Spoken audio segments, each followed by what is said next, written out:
मैं एक बार फिर से हाज़िर हूँ वकील अहमद एक शख्सियत के साथ जिनका नाम है नाज़िया हुर्रा और ये हैं कश्मीर से, जो कि इनका घर है वो श्रीनगर के पास में ही है। वैसे तो हम लोगों की जान पहचान काफ़ी वक्त से है, लेकिन आज चूँकि दिल्ली आना हुआ इनका, पिछले एक हफ़्ते से यहाँ पर हैं किसी काम के लिए, लेकिन आज घूमना हुआ हमारा जामा मस्जिद पर और आप पीछे देख सकते हैं कि हम जामा मस्जिद पर हैं। तो इस वक्त को हमने देखा कि हम क्यों ना ऐसे टॉपिक पे बात करें जो लोगों के लिए काम में आ सके। तो नाज़िया हुर्रा जी से हम बात करते हैं और जानते हैं उनसे कि वो किस तरह से दिव्यांगता के फील्ड में आई, डिसेबल्ड बच्चों के लिए उन्होंने काम करना शुरू किया और कश्मीर में कौन कौन सी प्रॉब्लम्स हैं अभी भी जो कि दिल्ली या देश के और राज्यों से बहुत पीछे है और किन चीज़ों में वो आगे है। तो बात करते हैं। नाज़िया, आपका बहुत बहुत वेलकम है इस प्रोग्राम के अंदर। तो पहले अपना इंट्रोडक्शन दीजिए कि आप कहाँ से बिलोंग करती हैं और क्या क्या पेचीदगी थी, क्यों आप आगे बढ़ कर के एक लड़की होकर, कश्मीर की मुस्लिम लड़की होकर आगे बढ़कर ऐसे काम में आप हाथ बटाती हैं और ऐसे दिव्यांग बच्चों के लिए ख़ास तौर से आपने शुरुआत की थी, जैसा कि मैं जानता हूँ। तो उसके बारे में थोड़ा अस्सलाम वालेकुम। पहले मैं आपका शुक्रिया अदा करती हूँ कि आपने मुझे मौका दिया। तो मैं नाज़िया हुर्रा नाम है मेरा, मैं डिस्ट्रिक्ट बांडीपोरा से हूँ, जो कश्मीर से दूर कम से कम 30-40 किलोमीटर हैं। तो मेरा जो डिसेबिलिटी के साथ जो मेरा काम बना वो 2015 से मैंने स्टार्ट किया। वो ऐसे स्टार्ट हुआ कि मेरे घर में मेरा भतीजा है, वो खुद ब्लाइंड हैं, तो उसके लिए मैंने सबसे पहले ये काम स्टार्ट किया, जिससे मैं एक NGO के साथ जुड़ी जिसका नाम था national association for the blind Jammu and Kashmir, जिसका हेड ऑफिस मुंबई में था, तो कश्मीर में एक ब्रांच चल रहा था। तो मैंने जब काम स्टार्ट किया, first as a special teacher मैंने काम स्टार्ट किया। तो उसके बाद मेरा काम बहुत बढ़ता गया क्योंकि मेरा इस फील्ड में बहुत ज़्यादा इंटरेस्ट आया। पहले जब मैंने देखा था तो मुझे सिर्फ लगा था कि मेरा जो भतीजा है बस यही एक बच्चा शायद इस डिसेबिलिटी को फेस कर रहा है। लेकिन जब मैंने बहुत सारे बच्चों को देखा, जब मैं बहुत सारे बच्चों से मिली, तो इस फील्ड को मतलब मैंने अपनी ज़िंदगी का एक मकसद ही माना। ओके। अच्छा, उसके बाद आपने कश्मीर में काम करना शुरू किया। नैब से आप बता रहे हैं, नैब में आप आइटिनरेंट टीचर थी, परिभ्रामी, यानी आप दूर दराज के इलाके में जाती थी, वहाँ पर सर्च करती थी कि किसके घर में ऐसा बच्चा है, किस पड़ोस में ऐसा बच्चा है जो दिव्यांग है, उसको ढूंढना, उसकी लिस्ट बनाना, उसको सुविधाएं पहुँचाना, ये आपका काम था। उसके बाद आपने क्या देखा कि कितने लोग डिसेबल्ड हैं और क्या क्या सुविधाएं उनको मिल रही हैं और क्या क्या दी जानी चाहिए? बहुत ही अच्छा सवाल है वकील साहब आपका कि जब 2015 की अगर हम बात करेंगे, जब कश्मीर की बात करेंगे हम, तो जब हम डोर टू डोर मोबिलाइजेशन कर रहे थे, सर्वे कर रहे थे कि किस गांव में कहाँ पे हमें बच्चा मिलेगा, क्योंकि प्रोग्राम जो था वो इंक्लूसिव एजुकेशन पे ही है। जैसे कि साइटेड बच्चों के साथ अपने बच्चों को यानी ब्लाइंड बच्चों को एडजस्ट करना, ये एक चैलेंजिंग टास्क था कश्मीर में। क्योंकि अगर कोई बच्चा जब आइडेंटिफाई भी होता था, फिर जब उसको ले जाते थे किसी स्कूल में, चाहे वो गवर्नमेंट स्कूल हो या प्राइवेट, एडमिशन दिलाने के लिए, तो वहाँ के टीचर्स ही हमें मतलब डिमोटिवेट करते थे कि इन बच्चों को हम करेंगे क्या। उनको खुद गाइडलाइंस नहीं पता थी कि गवर्नमेंट ने इनके लिए एक फैसिलिटी रखी है कि इन बच्चों को भी हक है ऐसे बच्चों के साथ पढ़ाई का। तो उस चीज़ को लेके मुझे लग रहा है कम से कम 3 साल लगे कि लोगों में वो एक्सेप्टेंस आए। एक्सेप्टेंस बिल्कुल भी नहीं थी इन बच्चों को लेके, खासकर कश्मीर की बात अगर हम करेंगे, तो वो एक चैलेंज रहा मेरे इस फील्ड में। अच्छा, आप जब इस फील्ड में आई तो आपको कितना वक्त लगा ऐसे बच्चों को हैंडल करने में और इनको पढ़ाना सीखने के लिए? एक्चुअली अगर हम बात करेंगे कि इन बच्चों को हैंडल करना, वो मेरे लिए ज़्यादा चैलेंजिंग नहीं रहा, क्योंकि मेरे घर में जो मैंने पहले ही बात की कि एक बच्चा था मेरा जो ब्लाइंड है, मेरा भतीजा, तो उसके साथ मेरा बहुत एक्सपीरियंस रहा था। क्योंकि वो सिर्फ ब्लाइंड नहीं है, वो उसके साथ साथ उसको मेंटल रिटार्डेशन भी थी, माइल्ड में है वो। तो उसको मैंने मतलब मुझे लग रहा है कि बहुत किसी हद तक मैंने ठीक किया। तो जब मैं और बच्चों से मिली, वो सिर्फ ब्लाइंड थे, लेकिन मेरा जो भतीजा था वो मल्टीपल था, तो मुझे वो बच्चे थोड़ा इजी लगे हैंडल करना। लेकिन जब अगर हम बात करेंगे कि ऐसे बच्चों को किसी जगह पे हम विजिट करवाते थे, एक्सपोजर विजिट होता था या एक स्किल डेवलपमेंट कैंप रहता था, उस दौरान मतलब वो अकेले रहते थे हमारे साथ, उस दौरान उनको हैंडल करना बहुत मज़ा भी आता था, लेकिन वो एक चैलेंज भी था, एक स्ट्रेस भी था कि किसी के बच्चे को कुछ होना। सबसे ज़्यादा बच्चे आपके पास एक वक्त में कितने रहे? कम से कम एक वक्त में मेरे पास मैं वहाँ पे एज कोऑर्डिनेटर भी काम कर रही थी। पहले मैं आई टीचर थी, उसके बाद कोऑर्डिनेटर मैं बन गई। तो उस टाइम मेरे पास कम से कम 50 से अबो बच्चे रहते थे स्किल डेवलपमेंट कैंप में। तो मेरी टीम रहती थी मेरे साथ, तो हम सब मिलके उसमें काम करते थे। लेकिन सबसे ज़्यादा रिस्पॉन्सिबिलिटी मुझ पे ही रहती। अच्छा, एक बात बताइए, इसमें आपने अलग अलग जगह से ट्रेनिंग ली, बिल्कुल। क्या आपका कोई डिग्री कोर्स इसमें करने की मौका मिला आपको या नहीं? ये सवाल अच्छा है, क्योंकि अगर हम बात करेंगे डिग्री की, डिग्री बहुत इम्पोर्टेंट है। अगर आप मतलब ये मान के चलो कि मुझे लग रहा है कि जितना मुझे एक्सपीरियंस है, क्योंकि मैंने मुंबई से 2 बार ट्रेनिंग्स की है, ब्रेल चाहे उर्दू हो चाहे इंग्लिश हो, सब मुझे आती हैं। और मतलब गवर्नमेंट टीचर्स को भी मैं एज रिसोर्स पर्सन जाती थी स्कूल में ट्रेनिंग के लिए। लेकिन जहाँ तक डिग्री की बात है वो मेरे पास नहीं है, लेकिन मैंने बहुत कोशिश की कि इसमें मैं एक डिग्री कर दूँ, क्योंकि वो तो वैलिड रहती ही है, एक इंसान की पहचान रहती है वो। तो बहुत कोशिश की, लेकिन कश्मीर में ऐसी फैसिलिटी नहीं है, तो इसलिए उस चीज़ से मैं अभी भी दूर ही हूँ। अच्छा, टीचर्स को बदलने में, टीचर का एटीट्यूड पॉजिटिव होने में इन बच्चों के लिए जो पहले से सब्जेक्ट टीचर्स है, जैसे उर्दू के हैं, सोशल साइंस के हैं, साइंस या मैथ के हैं, या जो भी पढ़ा रहे हैं वो आपके स्कूल्स में, उनका एटीट्यूड बदलने में अगर वो दिल से सोच ले तो कितने दिन में काफ़ी रहेगा उनको समझ पाना? स्कूल टीचर्स की अगर हम बात करेंगे तो पहले तो उनका एटीट्यूड बहुत हाई रहता था, और ये बार बार सवाल होता था कि कैसे पढ़ेंगे ये एक उनका अक्सर सवाल रहता था, ये कैसे पढ़ते हैं। और जब भी मैं किसी बच्चे को जाती थी स्कूल में पढ़ाने, तो सारे टीचर्स आ जाते थे, ये कैसे इनको सिखाती है। लेकिन जब उन्होंने बच्चों में प्रोग्रेस देखा कि साइटेड बच्चों से आगे हमारे ब्लाइंड बच्चे जा रहे थे, यकीन नहीं करेंगे आप, एक बच्चा था मेरे पास शौकत नाम का, तो साइटेड बच्चे पहले एडमिशन में उसको बहुत ज़्यादा प्रॉब्लम हो गई कि एडमिशन नहीं मिल रहा था, घर वाले मोटिवेट नहीं हो रहे थे। उसके बाद जब बच्चे का एडमिशन हो गया, जब बच्चा स्कूल जाने लगा, और साइटेड बच्चों के साथ मेरा बच्चा फर्स्ट पोजीशन ला रहा है, यानी कि जो साइटेड बच्चे थे उनको उन्होंने पीछे छोड़ दिया। यानी कि स्कूल टीचर्स खुद परेशान हो गए, वो खुद सोच रहे कि हम इसको डबल प्रमोट करेंगे अब इतना। तो उस टाइम थोड़ा सा टाइम लगता है, क्योंकि अगर हम सिर्फ बातें करेंगे, बातें करने से कोई इम्प्रेस नहीं होता। जब हम प्रैक्टिकली कुछ दिखाते हैं तो लोगों को लगता है नहीं इसमें दम है, ये कुछ कर सकते हैं। तो जब उन्होंने प्रैक्टिकली देखा ये कितना आगे जा रहा है, तो उनमें एकदम उनका वो एटीट्यूड चेंज हो गया, सपोर्ट मिलना शुरू हुआ। अच्छा, आप जब जाते थे किसी बच्चे को ढूंढने के लिए, यानी आइडेंटिफाई करने के लिए सोसाइटीज़ में, विलेजेस में, तो पेरेंट्स जो बच्चे के थे वो कैसा रिएक्शन आपके साथ करते थे?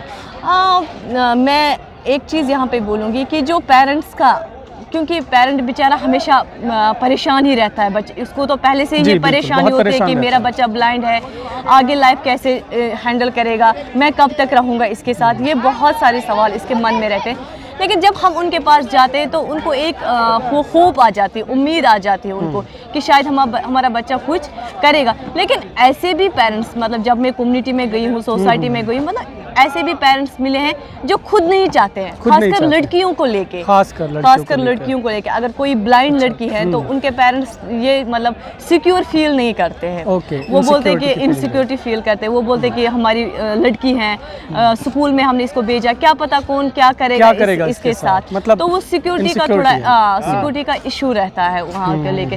लेकिन फिर हमारा भी काम रहता है कि उनको काउंसलिंग करें सबसे पहले, और उनको सक्सेसफुल स्टोरीज बोले जिससे वो इंस्पायर हो जाए। तो बहुत सारी केसेस ऐसे भी है। एक और सवाल ये है कि एक तो पेरेंट है, और पेरेंट के साथ में सोसाइटी है या उनका फैमिली है, उसका क्या आपने नज़रिया देखा ऐसे बच्चों को लेकर के, या उनकी पढ़ाई को लेकर, आपके काम को लेकर, कि क्या इनके साथ कनेक्ट होने के लिए, या उन्होंने कुछ सोसाइटी को लेकर कोई प्रॉब्लम पहले से फेस कर रहे थे, जो एटीट्यूडनल बैरियर होता है कि नहीं भाई ये इसके घर में तो एक VI बच्चा है, ब्लाइंड है, या फिर मेंटल रिटार्डेड बच्चा है जिसको हम इंटेलेक्चुअल डिसेबल कहते हैं, तो उसमें आपने कुछ देखा, ऑब्जर्व किया कि उसका असर है और लोग दूर भागते हैं? एग्जैक्टली अगर हम बात करेंगे, जैसे मेरा भतीजा है, तो लोग अक्सर उसको किस नज़र से देखते हैं कि ये पागल है, यानी कि पागल और मेंटल रिटार्डेशन में आम लोगों को फ़र्क ही नहीं लगता। और मतलब मुझे उस टाइम इतना बुरा फील हो रहा था जब वो मेरे भतीजे को देख रहे थे और भागते थे उसको देख के। मुझे अंदर से फील होता है ये भागते क्यों है, इसमें क्या कौन सी कमी है इसमें। तो ये चीज़ बहुत सारी मैंने कम्युनिटी में देखी है, ऐसे बहुत सारी केसेस। फिर कैसे आपने अगर कहीं चेंज देखा है कि कहीं दूर हो जाए ये सारी प्रॉब्लम, तो कुछ इसमें चेंज देखा है आपने आपके काम के बाद? बिल्कुल चेंज बहुत आया है। मतलब जब लोगों ने प्रोग्रेस देखा, जैसे मैं बार बार एग्जांपल दे रही हूँ अपने भतीजे की, अभी वो 9th क्लास में है, हर एक के घर आता जाता है और लोग उसको मतलब इतने प्यार से अभी पकड़ते हैं, बातें करते हैं उसके साथ, क्योंकि उसकी बातें उन लोगों को अच्छी लगती है, क्योंकि उसका बिहेवियर ही चेंज हो गया। तो लोगों में आ गया कि नहीं, ये शायद पागल नहीं है, शायद हम में ही कहीं ना कहीं कोई मिसकॉन्सेप्ट था। ओके, तो ये तो बात थी दिव्यांगता की। अब हम नाजिया से बात करते हैं उस फील्ड की जिस फील्ड में आजकल नाजिया काम कर रही हैं, दिव्यांगता को लेकर भी और सोशल डेवलपमेंट यानी सोसाइटी को चेंज करने के लिए भी। तो आजकल ये सोशल वर्कर के तौर पे भी काम कर रही हैं, एक गाइडेंस एंड काउंसलिंग का प्रोग्राम ये चलाती हैं वीमेंस के लिए, और स्किल डेवलपमेंट प्रोग्राम्स भी आजकल ये चला रही हैं, जैसा मैंने सुना था इनसे। तो बात करते हैं कि वो प्रोग्राम क्या है। मैं चाहूँगा ब्रीफ में वो उस बारे में बताए, फिर एक ख़ास बात इनसे पूछेंगे जो ये सबसे छिपाती हैं, तो इंतज़ार कीजिए। जी नाजिया, आजकल आप क्या करती हैं? सोशल डेवलपमेंट का कोई प्रोग्राम चला रही हैं? बिल्कुल, जैसे हम अगर डिसेबिलिटी की बात करेंगे उसको साथ साथ लेके जब कोविड की हम बात करेंगे, जब सारा देश बिल्कुल क्या हम बोलेंगे एक मुसीबत में था, तो सब लोग अंदर बैठे थे, कोई किसी की हेल्प नहीं कर पा रहा था, क्योंकि सबको अपनी अपनी जान प्यारी थी। तो उस टाइम मैंने एक छोटा सा स्टेप लिया। कम से कम जब फर्स्ट वेव थी उसमें मैंने 2500 फैमिलीज़ को 2500 फैमिलीज 2500 फैमिलीज को क्या किया? जी, हमने राशन डिस्ट्रीब्यूट किया, और वो भी मैं मतलब लोगों के सपोर्ट की वजह से ही हुआ। तो लेकिन मैं एक 2 व्हीलर ऑटो में जब जाती थी वो राशन लेके, तो पीछे से लोग बातें भी कर रहे थे, अरे सब्जी वाला आ गया, कोई किसी ने ये भी कमेंट किया था एक बारी। लेकिन अल्हम्दुलिल्लाह जब मैंने सोशल मीडिया पे वो लोगों को दिखाया कि हम इस तरह का काम अभी करें, लोगों की हेल्प करें, तो बहुत सारे लोग उसमें आगे आ गए और मेरी हेल्प की। उसमें एक दिल्ली की एक ऑर्गेनाइजेशन है जिसका नाम चेतना है, स्प्रेडिंग गुडनेस। तो वहाँ से मुझे एक अच्छा खासा सपोर्ट मिला, और एक ट्रस्ट भी है यहाँ दिल्ली में जो मील्स ऑफ हैप्पीनेस की नाम से है, तो उन्होंने भी हमें एक अच्छा सपोर्ट दे दिया। Very good. अच्छा नाजिया, अब एक ऐसी बात बताइए देखने वालों को जो आप सबसे छिपाती हैं, क्योंकि बाहर काम करना एक लड़की के लिए मुश्किल तो होता ही है, लेकिन फिर भी एक ऐसी बात रहती है कि आप छिपा के चलती हैं, कुछ ऐसी चीज़ जो रोचक हो और वो आप किसी से नहीं बताना चाहती हो कि क्या है, तो यहाँ पे बताना चाहेंगी दर्शकों को? मुझे लग रहा है कि ऐसी कोई बात नहीं है जो मैं किसी से छुपाऊं, क्योंकि मैं ऐसी एक्स्ट्रावर्ट इंसान हूं कि जो भी मेरे अंदर रहता है तो मैं तो वो सबको बताती हूं कि मैं ऐसा करती हूं। मैं क्योंकि मेरा एक अच्छा ये है कि मैं लोगों के साथ ज़्यादा से ज़्यादा इंटरेक्शन करना चाहती हूँ, और मैं चाहती हूँ कि लोगों के साथ मैं ज़्यादा मिलूँ, ताकि और लोगों का जान पहचान हो जाए और मैं ज़्यादा से ज़्यादा अपनी सोसाइटी की हेल्प कर पाऊँ। इसके साथ साथ मैंने कम से कम 20 फैमिलीज़ की क्राउड फंडिंग की है। जैसे अगर मुझे सर्वे में कहीं पे ऐसी फैमिली मिलती है जिसको फंडिंग की ज़रूरत होती है, तो मेरा सोशल मीडिया अल्हम्दुलिल्लाह स्ट्रॉन्ग है, तो उस पे मैं एक स्टोरी डालती हूँ जिसमें कम से कम 3 लाख 6 लाख 10 लाख तक की हेल्प हो जाती है। इसमें मैंने 4-5 लोगों के घर भी बनवाए, 8-10 पेशेंट्स की हेल्प भी हो गई जिनको बहुत ज़्यादा प्रॉब्लम थी। तो डिफरेंट इन पे सोशल इश्यूज़ पे मैं अभी कश्मीर में काम कर रही हूँ। Very good. एट प्रेजेंट आप कौन से काम लेके चल रहे हो अभी, उसके बारे में थोड़ा बताइए। अभी प्रेजेंटली मैं एक ऑर्गेनाइजेशन के साथ जुड़ी हूँ जिसका नाम है Jammu and Kashmir association of social workers. उनका एक नया प्रोजेक्ट आया है जो एडोलसेंट इश्यूज़ पे है, एडोलसेंट गर्ल्स इश्यूज़ पे है वो प्रोजेक्ट। तो उसमें हमारा ये काम रहे, मैं उसमें एज रेफरल कोऑर्डिनेटर अभी काम कर रही हूँ। उसमें मेरा यही है कि जो भी स्कीम्स हैं एडोलसेंट गर्ल्स के लिए, मैं उनको लिंक उनके साथ कर पाऊँ। क्या क्या प्रोग्राम से नाम बताएंगे? बिल्कुल, मैं उसमें हमारा हेल्थ एंड हाइजीन रहता है, और ज़्यादा रोल उसमें मेरा इस पे है कि मेंटल हेल्थ। हाँ, क्योंकि अगर एडोलसेंट्स की बात करेंगे, ये एक टीन एज होती है, इसमें तो पहले से ही एक बच्चे को स्ट्रेस रहता ही रहता है, बहुत सारी चीज़ों को लेके, अपने कैरियर को लेके, अपनी पर्सनल प्रॉब्लम्स को लेके। लेकिन मेंटल हेल्थ समझना एक पेरेंट के लिए इजी नहीं है, खासकर अगर हम बात करेंगे कि जो इलिटरेट पेरेंट्स हैं, जो अनपढ़ पेरेंट्स होते हैं। अगर बच्चे में स्ट्रेस लेवल आ गई, अगर उनको थोड़ा सा भी डिप्रेशन आ गया, और उसके क्या क्या सिम्टम्स हैं, बिल्कुल तो पेरेंट्स को खुद पता ही नहीं चलते कि मेरा बच्चा किस चीज़ को लेके सफ़र कर रहा है।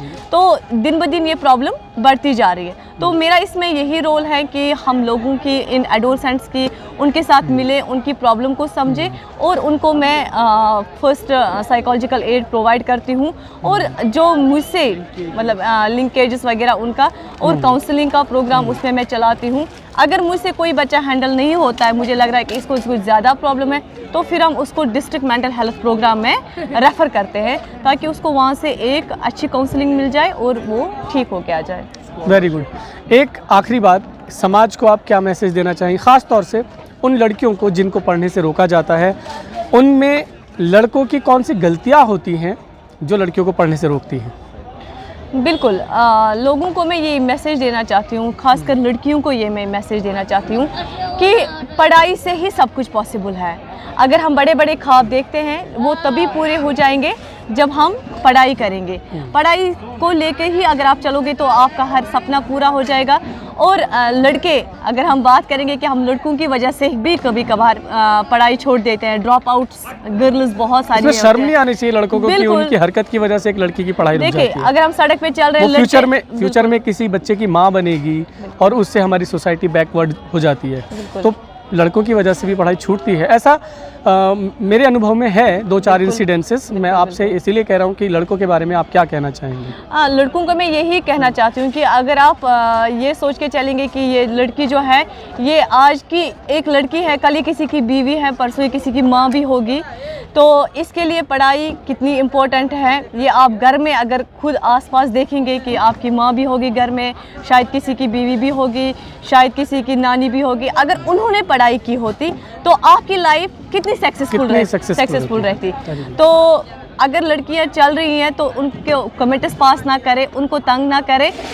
आपको चाहिए कि आप उनको ज़्यादा से ज़्यादा सपोर्ट करें ताकि हमारी सोसाइटी एक ब्राइट फ्यूचर लेके आ जाए। अपनी तरफ से अपने एक्सपीरियंस में जो बात आई हो, ऐसी चीज़ जो आपने सीखी हो और किसी ने पढ़ाई ना हो, वो हमारे दर्शकों को बताइए। बस मेरा यही मानना है कि सिर्फ क्लासरूम ही सब कुछ नहीं है, क्लासरूम से बाहर असल में क्लासरूम है। ये बात बहुत बड़ी है, ये सेंटेंस बहुत इम्पोर्टेंट है। बिल्कुल कि मतलब अगर इंसान को कुछ सीखना है तो क्लासरूम से बाहर सीखो, स्कूल से बाहर सीखो, क्योंकि ये सारी दुनिया जो है ये एक सीखने की जगह है। तो आपने देखा, नाज़िया हुर्रा को सुना आप लोगों ने। अब मैं आप लोगों से गुजारिश करता हूं कि इसमें किसी भी सरकारी या प्राइवेट ऑर्गेनाइजेशन से कोई लेना देना नहीं है। इसमें सारी बातें नाज़िया की हैं, उनके काम की हैं, और इसमें मेरा जो उद्देश्य है वो यही है कि लोगों तक अच्छाई पहुंचे, क्योंकि हमारे दिव्यांग बच्चे और उनके पेरेंट्स और ये फील्ड बहुत पीछे है। लोग उनसे बचते ही नहीं, बल्कि हेल्प करना तो दूर की बात, उनके ऊपर एक सप्रेसिव एटीट्यूड रखते हैं, उनको दबाया और कुचला जाता है और उनको पीछे छोड़ने की कोशिश की जाती है।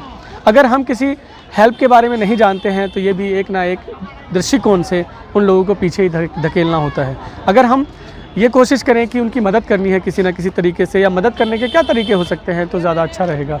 इसमें सरकार के किसी भी कार्यक्रम और प्रोग्राम का कोई लेना देना नहीं है। ये मेरी रुचि है, इसलिए मैं इस काम को करता हूँ। Thank you.